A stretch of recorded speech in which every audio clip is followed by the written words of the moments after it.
Proklamasi. Kami, bangsa Indonesia, dengan ini menyatakan kemerdekaan Indonesia.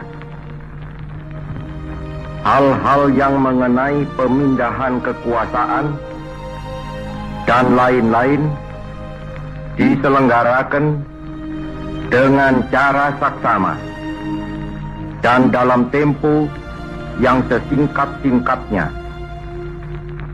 Jakarta, 17 Agustus 1945, atas nama bangsa Indonesia, Soekarno, Hatta. Merdeka, merdeka, merdeka.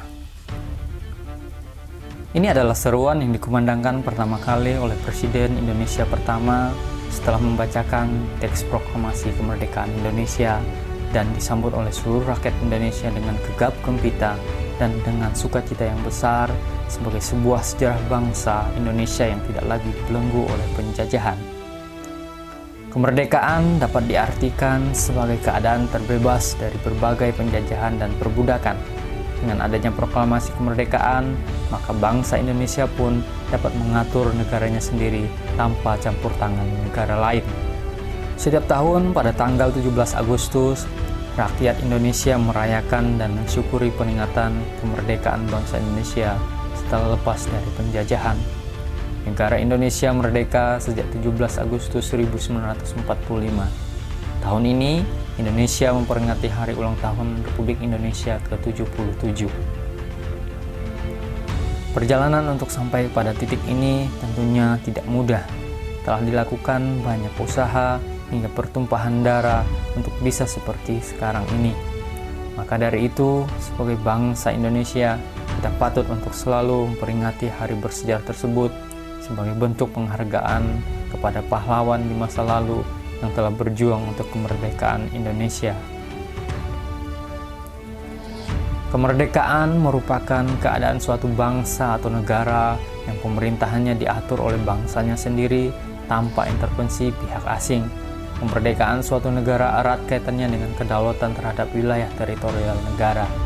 Kemerdekaan merupakan sebuah kata yang indah untuk didengar, karena merdeka adalah pengharapan semua orang.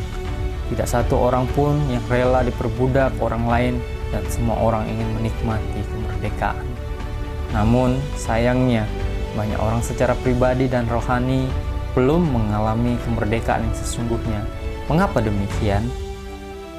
Karena banyak orang masih dijajah oleh penjajahan dosa yang mencengkram dan membelenggu manusia dengan kuat sebagai budaknya, tidak terkecuali orang Kristen.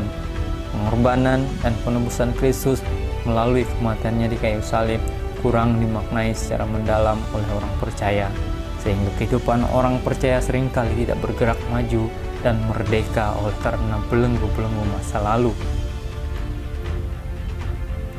Rasul Paulus dalam Galatia 5 ayat 1 berkata, supaya kita sungguh-sungguh merdeka, Kristus telah memerdekakan kita.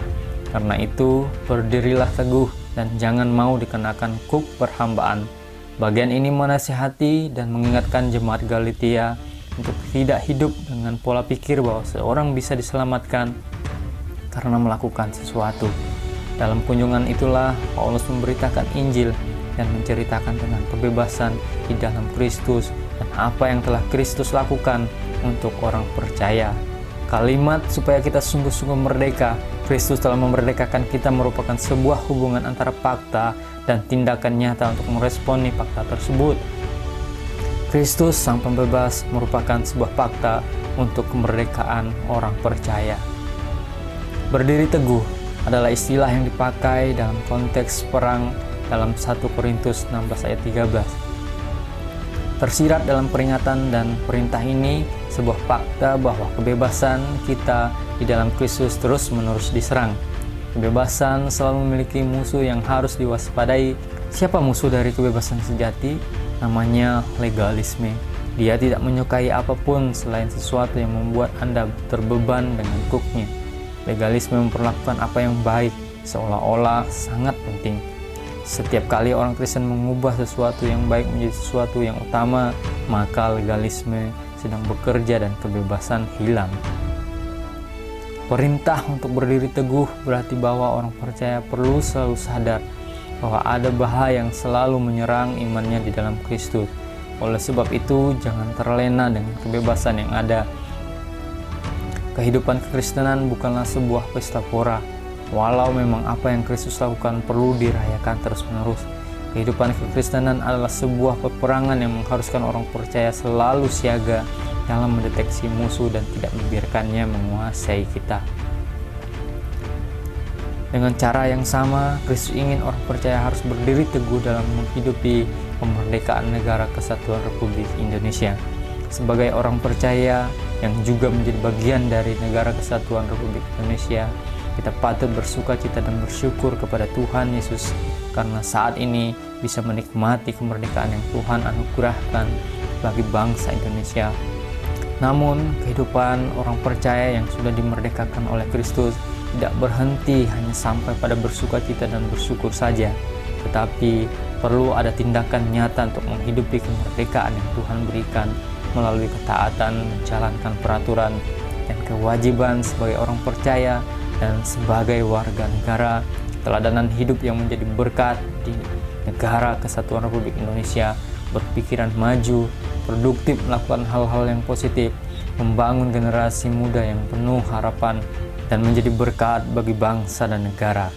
Akhirnya, selamat menghidupi kemerdekaan yang Kristus sudah berikan dalam kehidupan orang percaya. Dirgahayu Negara Kesatuan Republik Indonesia. 77 tahun kemerdekaan Indonesia, pulih lebih cepat, bangkit lebih kuat, merdeka, merdeka, merdeka.